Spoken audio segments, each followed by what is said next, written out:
Je suis tellement heureux d'être de retour parmi vous.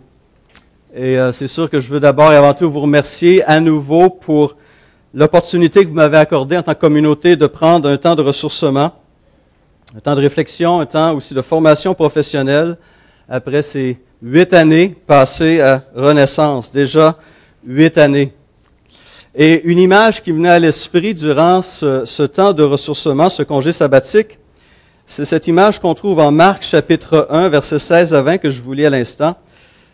C'est Jésus qui se promène le long de la mer de Galilée, du lac de Galilée. Il est dit qu'il vit Simon et André, frères de Simon, qui jetaient un filet dans la mer car ils étaient pêcheurs.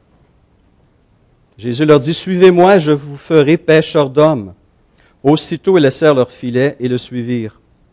Étant allé un peu plus loin, il vit Jacques, fils de Zébédée, et Jean, son frère, qui eux aussi étaient dans une barque et réparaient les filets.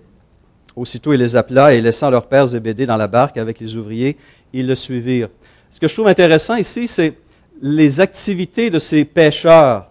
Alors, qu'est-ce que fait un pêcheur normalement? Il pêche. Mais on voit dans ce texte-là qu'il y a un temps pour pêcher, mais il y a un temps aussi pour se retirer et pour réparer. Ou le terme qui est utilisé, dans le même terme en Éphésiens 4, parle de perfectionner. Donc, il y a un temps pour pêcher, mais il y a un temps aussi pour perfectionner, pour réparer les filets, nettoyer son équipement, réfléchir, peut-être approfondir ses techniques de pêche. Mon congé sabbatique, je l'ai vu un peu dans cette optique-là, une occasion pour moi de me perfectionner, de réfléchir, et je l'espère que vous aurez l'occasion au cours des prochaines semaines, des prochains mois, de voir des effets positifs de ce moment que vous m'avez accordé. Un temps qui était utile pour discerner les voies que le Seigneur souhaite que nous suivions ensemble. Et j'ai bien hâte de me retrouver avec les membres du Conseil d'Église pour échanger avec eux et voir aussi comment l'Église et les leaders ont aussi cheminé durant ces 4 mois-là. Je vous remercie aussi parce que je sais que plusieurs, et je l'ai entendu, plusieurs ont prié pour moi et ma famille, et c'est grandement, grandement apprécié. On en avait besoin et on en a toujours besoin. On en a toujours besoin. Mais c'est important et c'est apprécié de se savoir soutenu ainsi par la communauté du Seigneur. Oui? Je voulais remercier aussi l'Église pour ce qu'ils ont fait pour les groupes de jeunes. Qu'est-ce que vous avez fait avec presque 200 personnes et que tout le monde était impliqué. Je dois vous dire, là, ça nous faisait un petit peu comme on merci Seigneur, de cette famille, bien sûr. Mais on était quand même très fiers de vous parce qu'on attendait des belles et des bonnes choses. Ah ouais. On a vu ces activités qui ont eu lieu et comment ça s'est très, très bien passé. Autant ralliement jeunesse, week-end missionnaire, la campagne d'évangélisation, des grands, grands événements au cours des derniers mois. Et le Seigneur était là et le peuple a répondu aussi. C'est merveilleux. Je vais en profiter aussi pour remercier notre ancien, Denis Lampron, qui a assumé une charge pastorale plus importante au cours des 4 derniers mois. Denis, merci d'avoir porté le flambeau un petit peu plus haut durant mon absence. Et j'ai été bien content aussi que tu aies été épaulé pendant 2 mois et demi par Henri France. Et je savais que vous étiez entre très bonnes mains. Et je sais que plusieurs ont été bénis par le ministère aussi de notre frère Henri. Mais voilà, on reprend avec joie, avec confiance. Et je suis heureux donc d'être devant vous ce matin. Je me suis posé la question avec les événements de la semaine, avec ce qui se préparait ce matin, quelle était la meilleure façon, le meilleur texte, la meilleure parole à vous apporter. Ce matin, j'aimerais vous inviter à vous tourner vers un psaume avec moi, le psaume 127. Un psaume non de David, mais de son fils Salomon.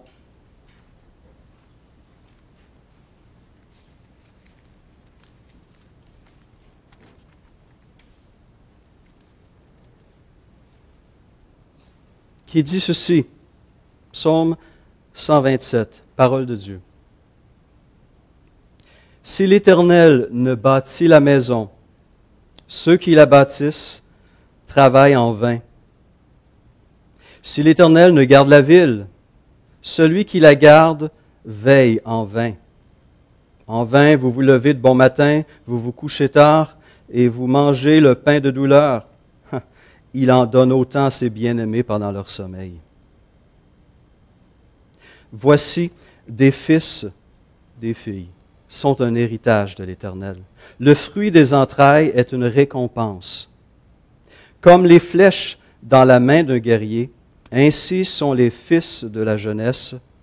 Heureux l'homme qui en a rempli son carquois, et il ne sera pas confus quand ses fils parleront avec des ennemis à la porte. Prions. Seigneur, nous nous plaçons à nouveau devant toi. La joie d'être à ton écoute, la joie de se laisser examiner, la joie de se laisser transformer par ta parole. Alors que nous regardons ce texte, Seigneur, je te prie de toucher les cœurs, particulièrement des parents, mais aussi des grands-parents ce matin, qui regardent à toi pour les ressources, pour accomplir la mission que tu leur as confiée, la tâche qu'ils ont acceptée, et que ta parole puisse les encourager, s'il te plaît. Amen. Donc, lancement de l'école du dimanche. Lis, combien de jeunes sont inscrits à date? Je n'ai pas les feuilles d'inscription, mais j'ai compté ce matin 55 enfants. 55 enfants. Imaginez la belle mission que l'Église a d'exercer une influence spirituelle sur ces 55 enfants.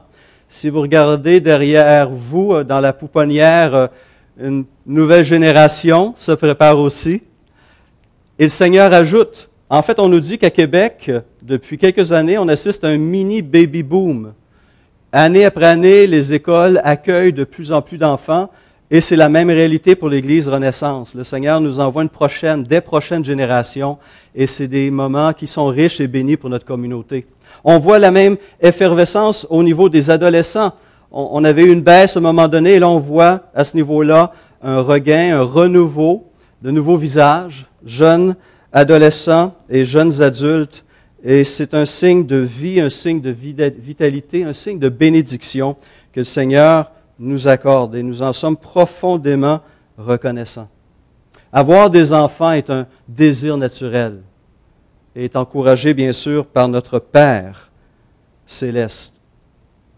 Mais un père de famille de notre communauté me posait la question il y a quelques mois. En fait, il exprimait son inquiétude par rapport au fait qu'il avait introduit dans ce monde, un monde marqué par la chute, marqué par le péché, qu'il avait introduit des enfants vulnérables. Il dit, est-ce que j'ai fait la bonne chose? Je pense qu'on a des enfants, à un moment donné, on va se poser cette question-là. Nous vivons dans un monde qui est à la fois profondément beau, riche, glorieux, mais qui est aussi marqué par la chute et par le mal. Comment peut-on protéger, comment peut-on équiper nos enfants? C'est toute une tâche. Et parfois, on est complètement désemparé devant cette ampleur, cette tâche si large à accomplir. Ce matin, j'aimerais juste, à travers ce psaume 127, donner quelques pistes de réflexion pour ses parents et pour notre communauté. Une première réalité qu'on doit comprendre, qu'on doit pleinement saisir, c'est que avoir des enfants et les éduquer, c'est un projet collectif. De simples parents ne peuvent accomplir tout seuls cette tâche. Il y a un proverbe que vous connaissez tous. Un proverbe qui est d'origine sénégalaise et qui est bien connu, qui dit ceci, « Ça prend tout un village pour éduquer un enfant. » Qu'est-ce que ce proverbe veut dire? C'est que l'éducation d'un enfant ne se limite pas aux parents. C'est la responsabilité de toute une communauté, de tout son entourage. Et cet entourage-là inclut non pas seulement la famille nucléaire, la famille élargie, mais la communauté dans laquelle cet enfant va grandir, son école, la responsabilité de l'État, et pour ses parents qui sont croyants, aussi de l'Église. Et pour que nous puissions avoir un impact positif, maximal, bien sûr, on va rechercher à ce que ces différents intervenants, ces différents partenaires puissent avoir des valeurs communes, une vision commune du monde, de ce qui est vrai, ce qui est bien, ce qui est bon. Et tant qu'on partage ces valeurs communes, nos enfants bénéficient d'un cadre optimal pour leur développement. Mais on est conscient que ce soit ici ou que ce soit ailleurs, cet équilibre, cette harmonie parfaite n'existe pas. Dans notre propre société, dans notre propre culture, on constate qu'il y a des divergences majeures dans plusieurs domaines fondamentaux. La définition même et le rôle de la famille. La dignité fondamentale et le respect de la vie humaine. Les concepts de liberté, dont la liberté de conscience et de religion. Le respect de l'autorité. La notion d'intégrité et d'honnêteté dans toutes les sphères d'activité humaine. Les questions d'éthique sexuelle, de solidarité humaine et plusieurs autres. Et on constate que la culture, l'école et l'État, déjà entre eux, n'ont pas nécessairement la même vision des choses et dans plusieurs domaines n'ont pas la même vision que bien des parents croyants, bien des parents chrétiens, qui veulent se placer sous l'autorité de la parole de Dieu, sous l'autorité de Christ, et diriger leurs enfants dans ces voies de vie et de vérité. Alors, est-ce que ces familles se trouvent dépourvues, se retrouvent seules? Comment faire si le village, pour reprendre le terme de ce proverbe, ne partage pas la même vision? Bien heureusement, les parents chrétiens ne sont pas seuls dans cette tâche. Et ils ont accès à 3 ressources qui sont fondamentales et qui ont un impact encore plus grand que l'école, l'État ou la culture. Et ces 3 ressources sont l'Esprit de Dieu, la parole de Dieu et le peuple de Dieu. Alors, positivement, oui, l'école et la société ont des valeurs en commun avec les nôtres. Mais ce n'est pas l'école séculière ni la société qui pourront ou voudront insuffler la pensée de Christ dans l'esprit de nos jeunes. Ce n'est pas leur tâche non plus. Il ne faut pas s'attendre à eux de le faire. C'est pourquoi le rôle de l'Église locale, comme on le voit ce matin avec cette équipe qui était devant vous, un ministère qui est profondément important, c'est un des plus grands ministères avec l'équipe de louange en nombre de participants, de ministres, de serviteurs et de servantes, mobilise une partie importante de la vie de notre communauté et de ses serviteurs et ses servantes. Nous croyons à ce ministère et l'Église veut accompagner les parents de notre communauté. Plus d'une 50aine de jeunes, plus d'une 15aine de moniteurs, de monitrices et d'autres personnes qui servent de différentes manières. L'Église est là pour appuyer les parents dans leur désir d'éduquer leurs enfants dans les voies de Dieu, de demander à Dieu de les aider à réaliser avec sagesse, grâce, courage et amour le mandat qu'ils ont assumé en mettant au monde, pour reprendre une belle expression de l'auteur C.S. Lewis, des fils d'Adam et des filles d'Ève. Nous avons donc la tâche de prier régulièrement pour ces moniteurs, ces monitrices, pour la directrice de l'école du dimanche, Lee, pour son équipe et pour ces jeunes en particulier. Que la parole de Dieu soit communiquée clairement à leur niveau et que l'Esprit de Dieu travaille leur cœur pour qu'ils reçoivent cette parole de vie. Mais c'est aussi un projet collectif à un tout autre niveau. Et pour ça, allons à la première naissance humaine. Lorsque Ève a mis au monde son fils premier-né, Caïn, comment a-t-elle exprimé cet événement-là? En Genèse 4, verset 1er, elle le dit ainsi, « J'ai acquis un homme de par l'Éternel. » Elle reconnaissait la participation de son Créateur, de son Dieu, dans le don de cette vie. Elle reconnaissait l'intérêt et l'action de Dieu dans la transmission de la vie. David, des siècles plus tard, dira la chose ainsi. C'est toi, Dieu, qui as formé mes reins, qui m'as tissé dans le sein de ma mère. Je te loue de ce que je suis une créature si merveilleuse. Tes œuvres sont admirables et mon âme le reconnaît bien. Mon corps n'était pas caché devant toi lorsque j'ai été fait dans un lieu secret, tissé dans les profondeurs de la terre.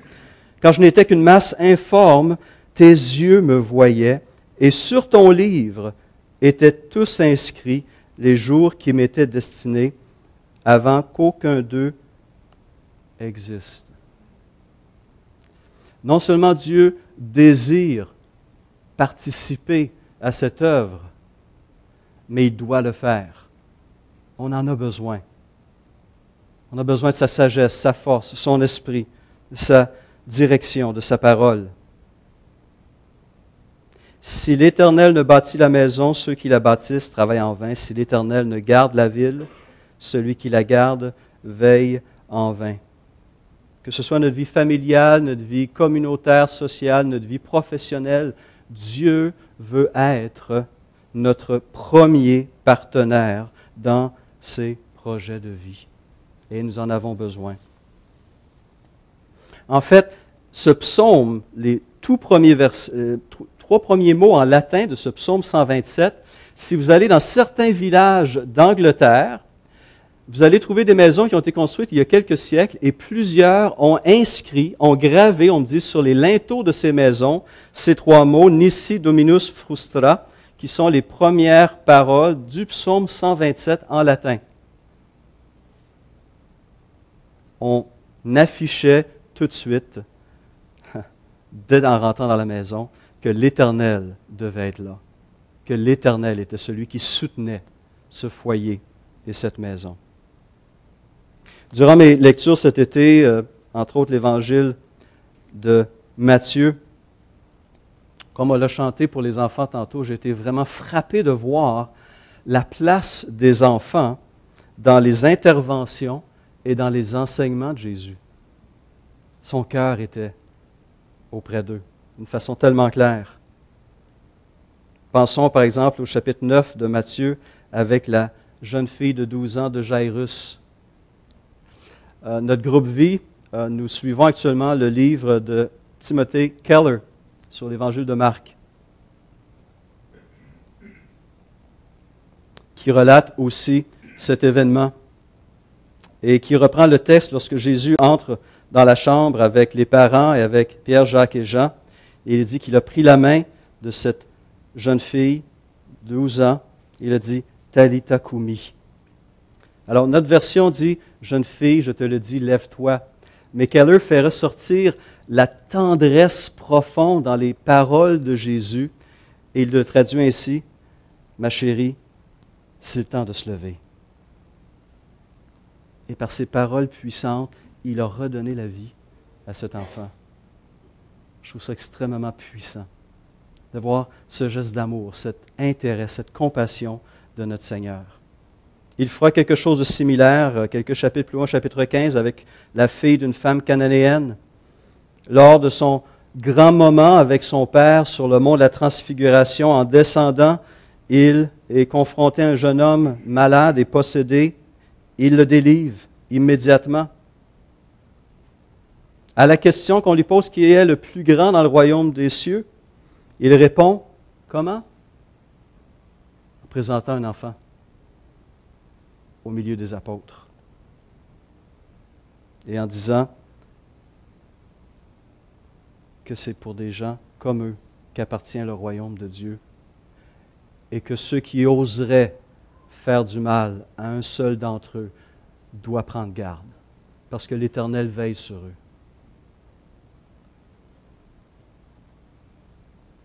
En Matthieu 19, des parents souhaitaient présenter leurs enfants à Jésus pour qu'il les bénisse, et les apôtres les chassaient. Ils ont été sévèrement repris par Jésus. Et lorsque Jésus est rentré dans sa dernière semaine sur terre, à Jérusalem et dans le temple, des enfants se sont mis à louer le Seigneur et à crier « Hosanna au Fils de David ». Les pharisiens étaient choqués. Jésus se réjouissait d'entendre ces louanges dans la bouche des enfants. Jésus s'intéresse profondément à nos enfants. Il les aime encore plus que nous. Et en fait bien mieux que nous. Et donc, il veut participer à leur bien-être, il veut contribuer à leur développement. Et il s'offre à être partenaire avec nous qui sommes parents. Et on est conscient qu'on en a besoin, malgré nos meilleurs efforts. On ne peut protéger nos enfants de tout. Notre sœur Myriam nous le rappelle. Mais on se réjouit dans notre profonde tristesse qu'elle appartenait au Seigneur, qu'elle lui appartient, qu'elle est avec lui. On prie et on pleure pour nous, pour la famille, pas pour elle.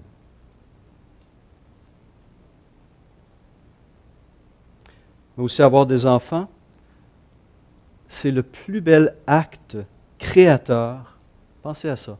C'est le plus bel acte créateur qu'il soit donné à un homme ou à une femme de vivre. Dieu est le créateur par excellence. La parole commence avec ces paroles qui l'identifient comme créateur de l'univers, des cieux et de la terre. De Dieu viennent toutes choses belles et bonnes. Mais Dieu, notez ceci, n'a pas gardé pour lui-même ce pouvoir créateur et le plaisir de créer, mais il l'a donné à sa création. Que ce soit le règne végétal ou le règne animal, il a donné à sa création ce pouvoir de créer à son tour. Et particulièrement pour une de ses créatures, l'être humain, la seule qui est faite à son image. Il nous accorde une joie incroyable d'imiter notre Créateur, d'agir à notre tour comme Créateur et de donner la vie. Alors, on connaît tous la joie de créer, n'est-ce pas? Un artiste qui crée une peinture ou qui compose un cantique ou une pièce de musique, la joie de la création. Un architecte qui fait les plans et qui voit cette image d'un beau bâtiment prendre forme. Un travailleur qui prend plaisir dans son travail.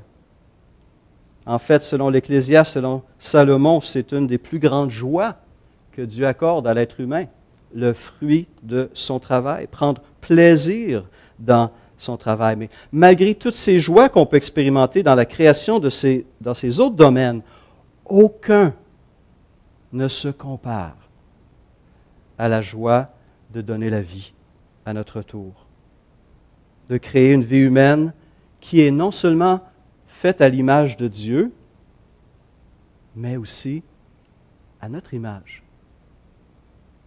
et qui nous reflète aussi dans ce monde. Quand on a une naissance et qu'on va visiter la famille à l'hôpital ou à la maison et qu'on voit ce nouveau-né pour la première fois, quelle est une des premières observations qu'on fait généralement? C'est plus les femmes qui font ça. Hein? C'est quoi? Il ressemble à qui? Hein? Il semble qu'il a les yeux de sa mère, mais il a le menton de son père. Hein? Et tout de suite, on cherche à savoir, mais à qui il ressemble, n'est-ce pas? On voit ce lien, on cherche cette connexion, on est conscient qu'il y a de nous en eux. Et ça, c'est magique, c'est merveilleux, c'est glorieux, c'est magnifique. Ce pouvoir de créer, de donner la vie, de se reproduire. Et plus tard, bien, on va dire, il y a le caractère de son père, le pauvre. Ou, hein? Non, l'inverse. On produit, on nourrit, on soutient, et on voit la vie. Et la vie, c'est bien, c'est beau. C'est un don de Dieu. Un grand pouvoir créateur est donné à l'homme et à sa création. Et la valeur de cette vie se constate par cette remarque d'un pasteur, missionnaire et compositeur d'hymnes d'origine américaine, Robert Savage, qui disait ceci, que les enfants sont les seuls biens terrestres que nous pouvons amener avec nous au ciel. Intéressant comme réflexion, hein? Je peux construire, je peux bâtir de belles et grandes choses, mais ça va rester ici. Mais la chair de ma chair, les os de mes os, par la grâce de Dieu, peut m'accompagner. Un acte créateur. Troisièmement, avoir des enfants est aussi un acte de foi. Il faut le reconnaître. Voici comment le poète, historien et écrivain américain d'origine suédoise Carl Sandburg, qui a été un récipiendaire de 2 prix Pulitzer, donc c'est un homme, un auteur très connu, très apprécié, il a écrit ceci à un moment donné qu'un bébé est l'opinion de Dieu que le monde doit continuer. Je répète, un bébé est l'opinion de Dieu que le monde doit continuer. Dieu croit dans ce monde. Dieu a créé ce monde. Il l'a regardé, il a dit, c'est très bien. Il en a été fier. Et même après la chute, nous avons cette parole de l'apôtre Paul qui dit que les perfections invisibles de Dieu, sa puissance éternelle et sa divinité se voient comme à l'œil nu depuis la création du monde quand on les considère dans ses ouvrages. Encore aujourd'hui, on voit à travers cette création et à travers ces créatures un reflet de la nature de Dieu, du caractère de Dieu, des perfections de Dieu. Dieu croit encore dans cette création parce qu'il la soutient encore. Il la nourrit encore. Il en prend soin encore. Il fait lever son soleil sur les méchants et sur les bons. Il fait pleuvoir sur les justes et sur les injustes, dit Jésus en Matthieu 5, 45. Dieu n'a pas abandonné le monde. Et il ne veut pas que nous l'abandonnions non plus. Une autre vérité qui revient pour moi, c'est que d'avoir des enfants, c'est aussi bénir le monde. Alors, on est tiraillé, il faut l'avouer. On va être tiraillé toute notre vie en tant que parents, parce qu'on va s'inquiéter. On veut protéger, on veut entourer, on veut préserver nos enfants de toutes sortes de dangers. Avec la rentrée scolaire, hein? Combien ici ont accompagné leur enfant pour la première fois à l'école? Est-ce qu'il y a des mamans ici ou des papas qui ont fait ça? Tous des experts? Ah, d'accord. Mais moi, je me rappelle, je ne sais pas si c'était vous, mais cette première journée où on doit lâcher la main de notre enfant pour le confier à des inconnus. La crainte, hein? L'inquiétude. Et Nina qui a servi un petit peu à l'école d'eau vive, qui sert sur l'heure du dîner à ses enfants. Je veux voir ma maman! La première journée, les premières journées, première année, ce lien, cette séparation, c'est dur. Hein? Est-ce que l'enfant va être bien accueilli, bien aimé? On s'inquiète. C'est normal. J'ai mes 2 filles adultes à Montréal. Je m'inquiète. J'ai peut-être raison. Ma fille Sophie, en 1 an, a eu 3 incidents en vélo. Heureusement, rien de trop sérieux, mais quand même, le vélo a pris plus de coups que son corps, heureusement, et ce n'était pas de sa faute. Il y a 2 mois, mes 2 filles ont été dévalisées dans leur appartement. On a pris tous leurs portables, leurs tablettes, tout est perdu. Donc, il y a des choses qui se passent, et on s'inquiète, mais c'est des choses, heureusement, mineures, mais il y a aussi des choses majeures. Et on ne peut pas toujours protéger de tout danger. Alors, on a ce réflexe en tant que parent de vouloir garder, de vouloir protéger, mais en fait, au-delà de ce réflexe, il y a cet appel qui est donné aux parents d'équiper les enfants, de les préparer à faire face à ce monde. Et non seulement d'y faire face, mais de s'y investir pour le bien de ce monde. Que ce soit à travers leur vie professionnelle, leur vie sociale ou leur vie spirituelle. D'avoir un impact et de bénir sa communauté bénir ce monde que Dieu a créé. Donc notre rôle, notre responsabilité, une des plus importantes, est d'équiper ces enfants, de les préparer à vivre sagement au sein de cette société. Louis Pasteur, on connaît bien, un grand scientifique français qui, entre autres, mis au point un vaccin contre la rage, a fait cette déclaration. Il dit « Lorsque je m'approche d'un enfant, celui-ci m'inspire deux sentiments, de la tendresse pour ce qu'il est et du respect pour ce qu'il peut devenir. » Il avait ce regard porté vers l'avenir et un regard optimiste parce qu'il est conscient qu'on peut avoir une influence importante. Et ces jeunes, à leur tour, peuvent avoir une influence importante. Le psaume 127 fait allusion à cette réalité lorsqu'il est dit à la toute fin, « Heureux l'homme qui en a rempli son carquois de ses enfants, il ne sera pas confus quand ses fils parleront avec des ennemis à la porte. » À l'époque de Salomon, la porte représentait l'entrée de la ville. Les villes étaient fortifiées, il y avait ces murailles, et à la porte, c'est là qu'à la fois se réglaient les questions légales, mais c'était là aussi que l'ennemi voulait pénétrer pour prendre le contrôle de la ville. Et ces enfants deviennent une bénédiction à toute la ville, et non pas seulement à la famille, en intervenant pour empêcher l'ennemi d'entrer et de nuire à la communauté. Et donc, les enfants grandissent, les enfants s'affermissent grâce aux bons soins, grâce aux prières, grâce au ministère de la communauté. Et on espère qu'un jour, ils pourront à leur tour être une source de bénédiction autour d'eux. Et une dernière note, évidemment, qui ressort de toutes ces choses, c'est qu'avoir des enfants nous donne l'opportunité d'aimer. Mais j'ajoute aussi d'être aimé. Dieu est premièrement amour. De toutes les descriptions possibles, de tous les termes utilisés, celui qui ressort, un des plus importants, Dieu est amour. Et cet amour se voit comment? Dans le fait qu'il se donne. En mettant au monde des enfants, on se donne à eux, on s'investit en eux, à l'occasion d'agir comme Dieu lui-même, d'aimer, de bénir, d'enrichir.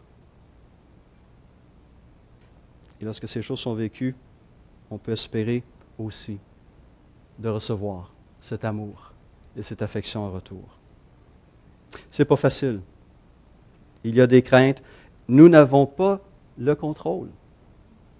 Nous n'avons pas le contrôle, mais nous connaissons celui qui contrôle toutes choses, qui est souverain.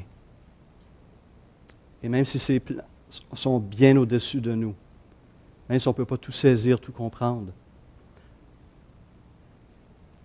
en Christ, on a compris qu'il a réellement notre bien à cœur, notre présent, notre avenir, notre éternité. Et on peut lui faire confiance.